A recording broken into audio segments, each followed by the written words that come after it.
नमस्कार साथियों, ज्ञान स्थली गुरुकुल में आपका स्वागत है। साथियों, हमारा आज का टॉपिक है वित्त आयोग का परिचय।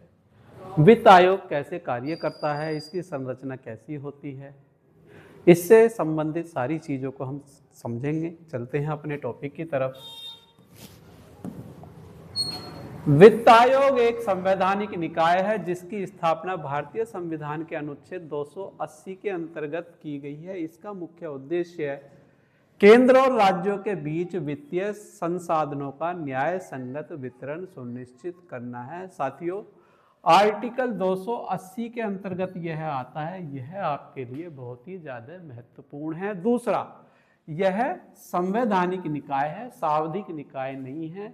26 जनवरी सन 1950 को जिस समय इंडियन कॉन्स्टिट्यूशन लागू हुआ था, उस समय इसकी व्यवस्था संविधान के अंदर भी थी, तो यह संवैधानिक निकाय है। वित्त आयोग की संरचना, स्ट्रक्चर ऑफ फाइनेंस कमीशन गठन। वित्त आयोग का गठन राष्ट्रपति द्वारा प्रत्येक 5 वर्ष में किया जाता है। राष्ट्रपति आवश्यकता होने पर समय से पूर्व भी आयोग का गठन कर सकते हैं। यदि लोकसभा भंग हो जाती है तो नए वित्त आयोग के गठन की मांग यदि प्रधानमंत्री करते हैं तो प्रधानमंत्री की मांग पर नए वित्त आयोग का गठन करना पड़ता है। सदस्य संख्या, वित्त आयोग के कुल 5 सदस्य होते हैं, 1 अध्यक्ष होता है और 4 अन्य सदस्य होते हैं। योग्यता, संविधान के अनुसार सदस्यों की योग्यता संसद द्वारा बनाए गए कानून से निर्धारित होती है। पद योग्यता, अध्यक्ष सार्वजनिक जीवन का अनुभव होना चाहिए और अर्थशास्त्री, वित्त विशेषज्ञ, लेखा विशेषज्ञ या प्रशासनिक अनुभव उसको होना चाहिए। कार्यकाल सामान्यतः 5 वर्ष का होता है, लेकिन पुनर्नियुक्ति इनकी संभव है। दोबारा भी इनको इनके पद पर नियुक्त किया जा सकता है। वित्त आयोग के कार्य, वित्त आयोग के प्रमुख कार्य निम्नलिखित हैं। करों का वितरण, केंद्र द्वारा लगाए गए करों को केंद्र और राज्यों के बीच बांटना, राज्यों के बीच करों को वितरण का फार्मूला तय करना। अनुदान, अनुच्छेद 275 के अंतर्गत राज्यों को अनुदान देने की सिफारिश की। पिछड़े राज्यों के वित्तीय स्थिति सुधारना भी इनका अनुदान संबंधी कार्य है। वित्तीय अनुदान, वित्तीय असंतुलन दूर करना।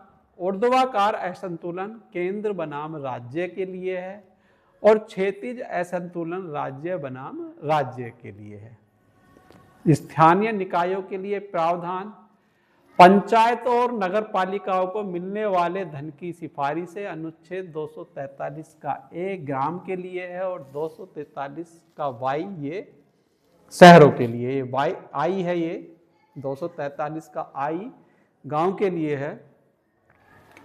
आपदा प्रबंधन निधि, राज्य आपदा मोचन कोष SDRF और राष्ट्रीय आपदा मोचन कोष NDRF के लिए सुझाव।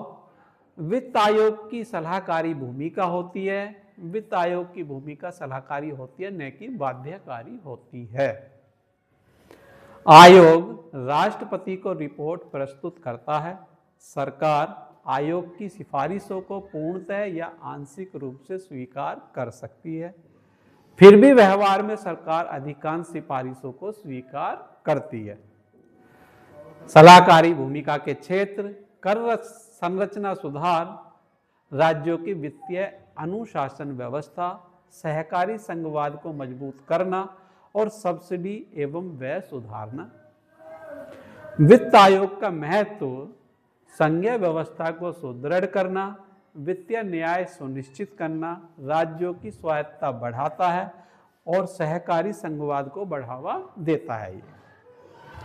यहां से हमारा पहला प्रश्न हमारे सामने है। साथियों, थ्योरी को थोड़ा सा पढ़ने के बाद जब हम बहुविकल्पीय प्रश्नों को करते हैं तो टॉपिक हमारा थोड़ा इजी हो जाता है और चीजें हमारी समझ में आ जाती है।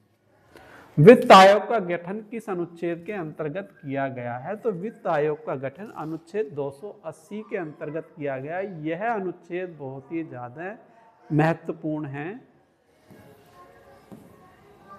वित्त आयोग का गठन कौन करता है? तो वित्त आयोग का गठन राष्ट्रपति द्वारा किया जाता है। वित्त आयोग का गठन सामान्यतः कितने वर्षों में किया जाता है? तो सामान्यतः यह 5 वर्ष में किया जाता है। वित्त आयोग में कुल कितने सदस्य होते हैं? वित्त आयोग में कुल 5 सदस्य होते हैं। वित्त आयोग के अध्यक्ष की नियुक्ति किसके द्वारा होती है? तो इसकी नियुक्ति राष्ट्रपति के द्वारा होती है, लेकिन वित्त आयोग के अध्यक्ष बनाया जो जाता है वो प्रधानमंत्री एवं उनके मंत्रिमंडल की सिफारिश पर बनाया जाता है। वित्त आयोग का प्रमुख कार्य क्या है? तो वित्त आयोग का प्रमुख कार्य बजट बनाना, कर संग्रह करना, करों का वितरण करना इसका प्रमुख कार्य। Option C. राज्यों को अनुदान देने की सिफारिश किस अनुच्छेद के अंतर्गत की जाती है? तो राज्यों को अनुदान देने की सिफारिश अनुच्छेद हमारा ऑप्शन सी 275 के अंतर्गत की जाती है। वित्त आयोग की सिफारिश किसके लिए बाध्यकारी होती है? तो किसी के लिए भी बाध्यकारी नहीं होती है, लेकिन राज्यों को भी और केंद्र को भी इनके सिफारिशें ज्यादातर माननी पड़ती हैं, लेकिन बाध्यकारी नहीं होती।